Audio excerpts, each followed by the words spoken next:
Hello everybody and welcome. Today I'm going to be talking about this. So how many of you, when you're back in the office and you're working with the data, have to use something that looks a bit like this, or have in the past? Show of hands. So this is kind of what happens when data goes a bit bad. So there's no real thought that's gone into how it's being presented or how people are going to engage with it. They've thrown in a pie chart, it's got lots of colours, it's a bit unengaging, and maybe some 3D thrown in. And the problem with this is if we stay in this kind of world, if we stay with these kind of dashboards and interfaces and ways of presenting data, then we have to end up asking the question, isn't data just for geeks? So what I want to talk to you about today is that data isn't just for geeks, and more than that, that it can't be just for geeks if the revolution that we're all here to talk about today is going to succeed.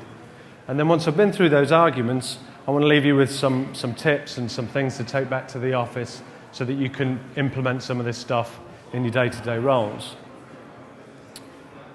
So let's set the scene a little bit. What are we talking about really? So a decade ago, yesterday, a little bit of time ago, data was slow. If you wanted to know something, then you would commission some research, or maybe you would print off those big foldy paper things out of computers. And it would take ages to come back. It was slow. And ultimately, the things you were trying to know, the decisions you were trying to make, they were pretty slow as well. So that was okay. And the reporting that went alongside that, it was in PowerPoint, it was in Excel. It didn't really, not that many people were looking at it, so it was okay to be slow as well. But now we jump forward, digital's happening, and there's a deluge of data coming at us all the time. So the data's speeding up. We're now looking at fast data. And the decisions are keeping pace. So you know you've got all this data. And the expectations are rising. So everyone's thinking, well, you've got the data. You know what you need to do now, right? But the problem is that the reporting is still where it was 10 years ago. So we're still looking at PowerPoint. We're still looking at Excel. And it's still not very engaging. And not many people like to look at it. So that's a problem for today, but it's also going to get more of a problem as we go into the future, because digital's not going anywhere. Data's not going anywhere. There's only going to get more of it. It's going to get quicker, it's going to get faster, and the decisions that you're expected to make, they're going to get faster as well. So what we need to do is to make sure that we fix the use of data, so the reporting, the output, the way that we're consuming it. We need to fix that now so that when we hit all of this stuff in the future, we're ready to roll. So, what's the solution? More geeks. So that's kind of what we're told in the press, in blogs, that kind of thing. You need a data science department, you need some analysts, you need all these people, a group of people in a back room churning through some data. So that's the answer, right? Well, the problem is it's not enough. It's never going to be enough. Because if we go back to the problem is that we need to be quicker with our decisions. We need to speed up and use that data. And if we put it in the hands of a group of people who, almost by definition, are sort of small in number, then we're just going to create a bottleneck. And it's more than that. To be honest, there aren't really enough geeks. So what do we do about that? So we need to think wider.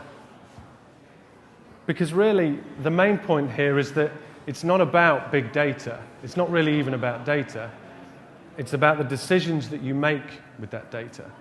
So it's about big decisions. It's not about big data.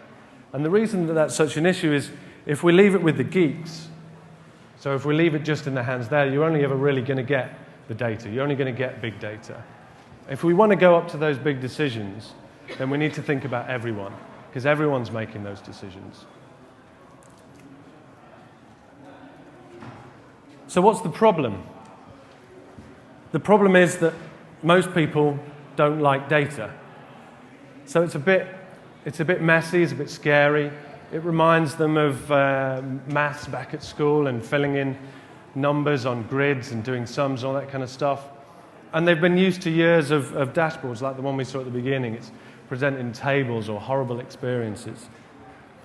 But more than that, even people like me, people who love data, people who use it all the time, really we're not interested in the data so much. What we're interested in is answers. So data has no value in of itself. It doesn't do anything. It becomes valuable when we make decisions with it, when we get answers from it.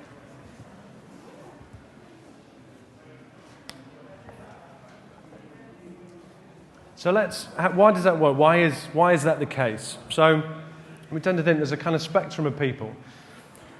So on this side we have data people. So we've got statisticians, we've got the geeks, the CRM, the BI, that kind of people. So show of hands, who's on this side of the spectrum in the room now? Okay. Good, good, good. Keep your hands up. You've got to keep your hands up. Now, so I'm going to put 2 up. On this side, then, we have the decision. So we've got the marketing people, strategy, insight, people who like making decisions. So another show of hands. Everyone else who's in that space? Okay, so more people. So keep your hands up. Keep your hands up. So you're allowed to put your hands down if you talk regularly to the other side of the slide. That kind of works. So the problem is that the data people don't often talk to the decision people, and vice versa. The decision people, they don't really talk to the data people. And that causes us a problem, because really if you're going to see the value, the data needs to be linked to the decisions, and the decisions need to be linked to the data. So what do we need to do? We need to bridge that gap. And how do we do that? How do we make the data closer to the decisions and vice versa? Well, we need to think about the whole of the data experience. So we need to think about where the data is collected, how it's processed, what's happening with it, but then all the way, keep going, all the way through how it's presented, how people are engaging, how they're consuming, and ultimately how the decision is going to be made. So the data experience is about thinking end to end. What's the decision at the end? What's the data collected, and all the steps in between? So why is that important, even if you agree with that? What's the so what there? Why do you need to do this? Because ultimately why we're here and what we're talking about with data, going back, is really about the decisions. And better decisions mean better business. They mean better ROI. They mean better bottom line. And what happens is, if you don't think about that experience, those pieces of information that are really important in making the decision, they really add value to whether you're going the right way or whether you're not, they get forgotten, they don't get taken up in the decision. The decision maker ignores it. And sometimes maybe the decision is the right one, other times maybe it's not. So the value is in making sure that decision that everyone has to make, businesses is about decisions ultimately, that those decisions are the right ones. So that's the argument. What we're proposing here is that everyone thinks more about the data experience rather than, I guess what traditionally happens is people think about the data and not further upstream. But what we also wanted to do is leave you with some tips. What does that mean in practice? How can you do more things with it when you get back to the office? So here are my 5 tips. Tip number 1, start with the question. So I think we've heard this in some of the other presentations today, but it is abundantly important. It's really, really important. Because ultimately, data can tell you anything. It's a sea of numbers. You can point in one direction or you can point it in the other. Ultimately, that's kind of why it's so valuable, because you can do lots of different things with it. So if you don't understand what the question is at the beginning, then you can maybe go off on the wrong direction, off on a tangent, and you're not sure that you've got to the right place. So it allows you to focus in and make sure that all of the stuff that you're piling behind, all of the data that you're collecting is going towards answering a question. And the other piece of this is really around context. So ultimately, numbers, what is data? Data is about measurements. We're measuring things. We're measuring something that's happened in the past, maybe in the present, maybe even in the future, but ultimately we're measuring stuff. So it's just a number. It doesn't really have any context or have any meaning, until we wrap a context around it. What is it? And that goes for the question as well. Once we've understood that context and where it sits, and that's why do we want to know what we want to know? Why are we asking that question? Then all of the processes and the things we're going to do further down the chain are much easier and they fall into line. So always, always, always start with the question. Don't do anything until you've identified what that is right at the off. Tip number 2 then. So think outside the silos. So what tends to happen, I think this is just a function almost of technology and the way different technicians of technical specialities, have kind of grown up, is that the BI people, maybe they sit over there, the web analytics people, maybe they sit over there, your market research and insight people there, over there. And the social media, that's new, so that's going to go with a new group over here. And what tends to happen is you ask a question and it gets separated into one of those, not between them. But really, if we think about data as a way of our customers and our prospects communicating with us, telling us what they want, telling us how they feel, then, and you know, telling us some information that we need to know going back to that decision, then they don't really care where that's coming from. Sometimes maybe it is on social media, or maybe it is about what they've done on the website, or maybe it is their opinions. So when we're answering that question, when we found out what that question is at the beginning, you need to think about where it's going to be and make sure that, you know, even if it's a problem on the site, maybe you've got some stuff and opinions that's going to help with that. Maybe there's some stuff on Twitter. So always think about the different data pots and areas that you have to pull on and bring those all together, because the answer that you get out at the end is infinitely more powerful. So number 3, do I need statistics? So this one isn't just for the geeks. It's important for everyone to understand, really, because ultimately you need to know what you're asking for. You need to know what you're paying for and what value it's adding to the process. So the way we try and describe statistics is a bit like those big sieves. So you get some mud in at the top and you shake the sieve and some pebbles, that kind of thing, falls out the bottom. So we're putting our data in at the top and we process a little bit, and so these nuggets of information, they come through.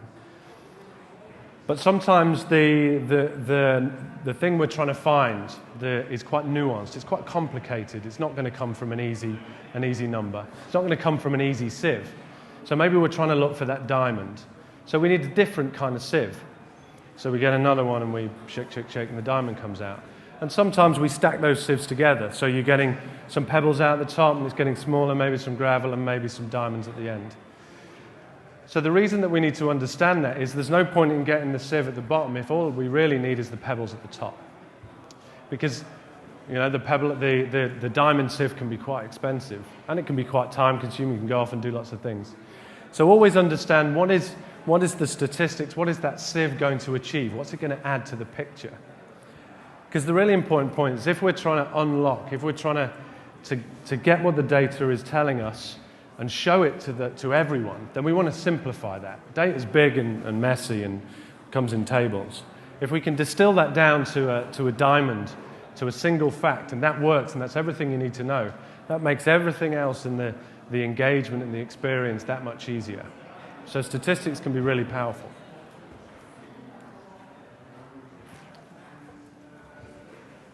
So, number 4. So this is where we really get to the heart of the experience thing. So what we need to think about is how do we get people to engage? So going back to that point, people don't really like data. So they're not expecting to. There's a reluctance for them to look at something.